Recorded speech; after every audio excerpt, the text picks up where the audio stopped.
PM Modi ने किया राष्ट्र के नाम संबोधन। बोले 100 करोड़ डोज सिर्फ एक आंकड़ा नहीं है, देश की ताकत की तस्वीर। वैक्सीनेशन में आत्मनिर्भर हुआ भारत। पीएम मोदी ने टीकाकरण को लेकर कहा, टीका लगने से लोगों में बढ़ा विश्वास। दिवाली पर भी घरेलू सामान खरीदने की अपील की। वोकल फॉर लोकल का मंत्र दोहराया।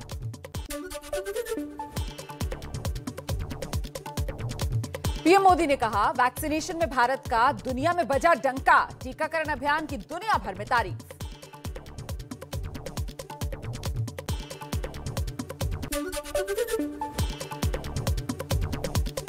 वैक्सीनेशन पर सवाल उठाने वालों को पीएम मोदी ने जवाब दिया। बोले, जब लोग जुड़ते हैं अद्भुत होते हैं नतीजे। ताली और थाली में भी दिखी थी एकजुटता।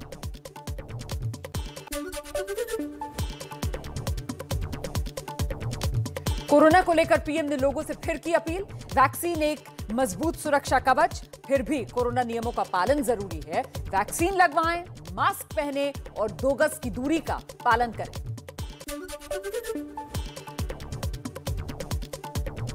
राष्ट्र के नाम संबोधन से पहले पीएम मोदी ने अपने ट्विटर अकाउंट की डिस्प्ले पिक्चर बदल दी थी। 100 करोड़ टीके की उपलब्धि वाली डीपी लगाई।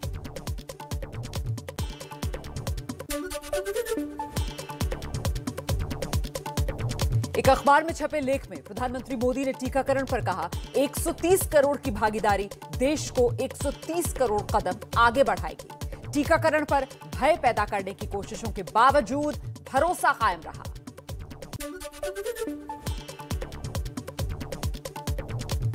अखबार में लिखे लेख में पीएम मोदी ने कहा है, टीका लेने में विकसित देशों की तुलना में भारत में कम हिचकिचाहट रही। सोचिए, अगर भारत के पास अपना टीका ना होता तो क्या होता। प्रधानमंत्री के संबोधन के बाद कांग्रेस नेता रणदीप सुरजेवाला ने पूछा, 42 करोड़ वयस्कों को केवल एक टीका लगा, दूसरा कब लगेगा?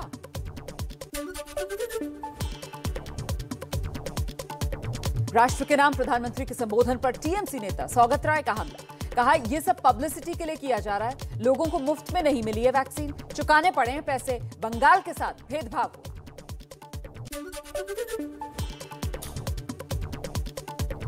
क्रूज ड्रग्स केस में चंकी पांडे की बेटी अनन्या पांडे से आज सुबह 11 बजे फिर होनी थी पूछताछ। कल 2 घंटे तक एनसीबी ने पूछताछ की थी।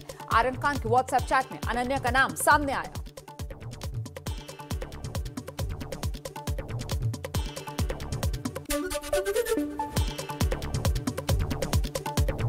अनन्या के साथ उनके पिता चंकी पांडे भी कल एनसीबी दफ्तर पहुंचे थे। एनसीबी ने अनन्या पांडे के घर छापा मारकर उनके मोबाइल और लैपटॉप को कल जब्त किया था।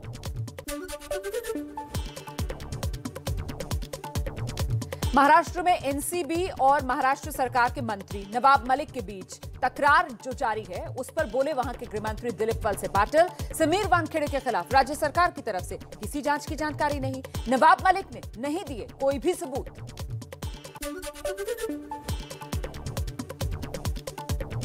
महाराष्ट्र के मंत्री नवाब मलिक ने वानखेड़े पर लगाया आरोप। कहा, NCB zonal director Sameer Wankhede corona काल में दुबई और मालदीव्स में थे। वहीं बॉलीवुड स्टार से उन्होंने वसूली की। केंद्र सरकार की कठपुतली हैं समीर वानखेड़े।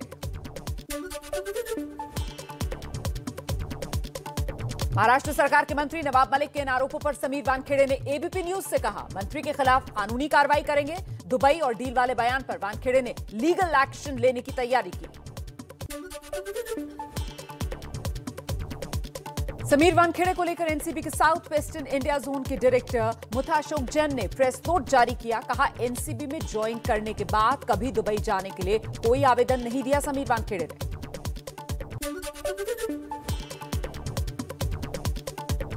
मुंबई क्रूज ड्रग्स मामले में एनसीबी कार्रवाई जारी है। एनसीबी ने 2 दिन में बांद्रा, सीएसटी, नालासोपारा समेत 5 जगहों पर छापेमारी की। तो चलिए फटाफट में आगे बढ़ते हैं और आतंकवाद से जुड़ी कुछ खबरें आपको बताते हैं।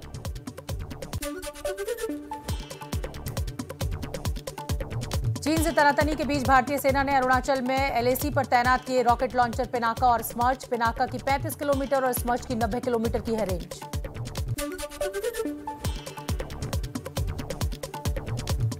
पुंछ में आतंकियों और सुरक्षा बलों में एनकाउंटर। भाटा दूरियों के जंगलों से आ रही है भारी फायरिंग की आवाज।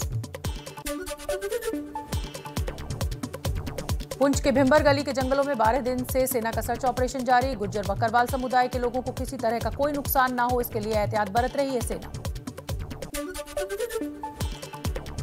श्रीनगर के छनपोरा में पुलिस पार्टी पर हमले के बाद मुठभेड़ जारी। इलाके में 1-2 आतंकियों के छिपे होने की खबर। सुरक्षा बलों ने इलाके का घेराव किया। जम्मू कश्मीर में 2 दिन पहले गिरफ्तार हुए आरोपियों से पूछताछ के बाद प्रदेश के कई इलाकों में एनआईए ने शुरू की छापेमारी। जल्द ही हो सकती है कुछ और लोगों की गिरफ्तारी।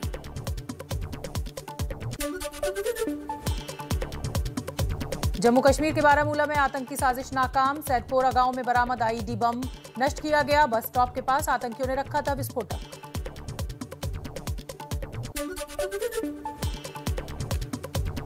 श्रीनगर में शहीद कर्णवीर सिंह को सेना ने दी श्रद्धांजलि। शोपियां में मुठभेड़ के दौरान बुधवार को शहीद हुए थे कर्णवीर। आज सतना पहुंचेगा उनका पार्थिव शरीर। राजस्थान सरकार के राजस्व मंत्री हरीश चौधरी ने दिल्ली में राहुल गांधी से की मुलाकात। हरीश चौधरी को हरीश रावत की जगह पंजाब का प्रभारी बनाया जा सकता है। उत्तर प्रदेश में कांग्रेस का वादा, सरकार बनी तो 12वीं पास लड़कियों को स्मार्टफोन और ग्रेजुएट लड़कियों को इलेक्ट्रिक स्कूटी देने का किया ऐलान। कांग्रेस का मिशन उत्तर प्रदेश, कल से कांग्रेस की प्रतिज्ञा यात्रा की होगी शुरुआत। प्रियंका गांधी बाराबंकी में यात्रा को हरी झंडी दिखाएंगी। पंजाब में कैप्टन अमरिंदर सिंह ने 50 लाख स्मार्टफोन्स का किया था वादा, लेकिन सरकार 5.25 साल में 2.25 लाख फोन दे पाई। 30 लाख युवाओं ने भरा था कैप्टन का स्मार्टफोन फॉर्म।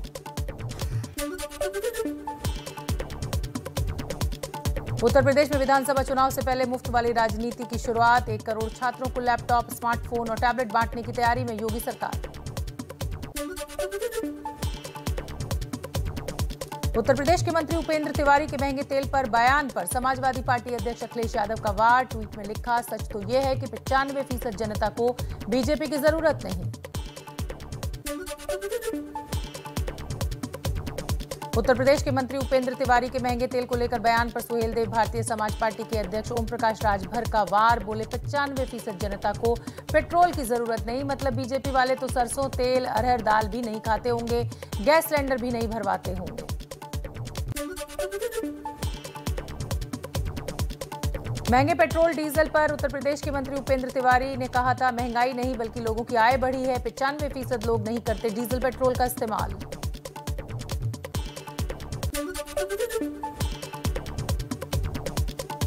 आगरा में मृतक सफाई कर्मी अरुण वाल्मीकि के परिवार से मिलने पहुंचे बीएसपी नेता चरण दिनकर। कथित तौर पर पुलिस हिरासत में हुई थी मौत।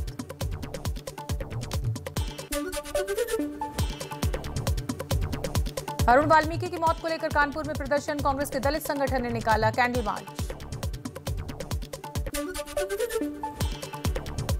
वाराणसी में आम आदमी पार्टी की फ्री बिजली गारंटी तिरंगा पदयात्रा अवैध घोषित। संजय सिंह बोले, तिरंगा यात्रा कब से अवैध होने लगी? यूपी में अंग्रेजों का शासन चल रहा है क्या?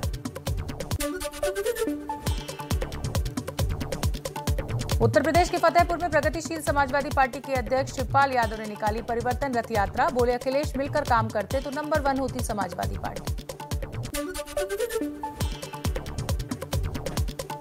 संघ प्रमुख मोहन भागवत ने अयोध्या में रामलला की पूजा अर्चना की। पुजारियों ने रामचरितमानस और अंग वस्त्र भेंट किया। राम मंदिर का दौरा कर निर्माण की जानकारी भी ली। बिहार विधानसभा उपचुनाव में कांग्रेस ने झोंकी पूरी ताकत। पटना में आज कांग्रेस नेता कन्हैया कुमार, हार्दिक पटेल और जिग्नेश मेवानी का रोड शो। बिहार के हाजीपुर में पंचायत चुनाव में खूनी खेल। लालगंज के पुखरौली में वोटिंग खत्म होते ही प्रत्याशियों ने किया एक दूसरे पर हमला। एक उम्मीदवार के घर में लगाई आग।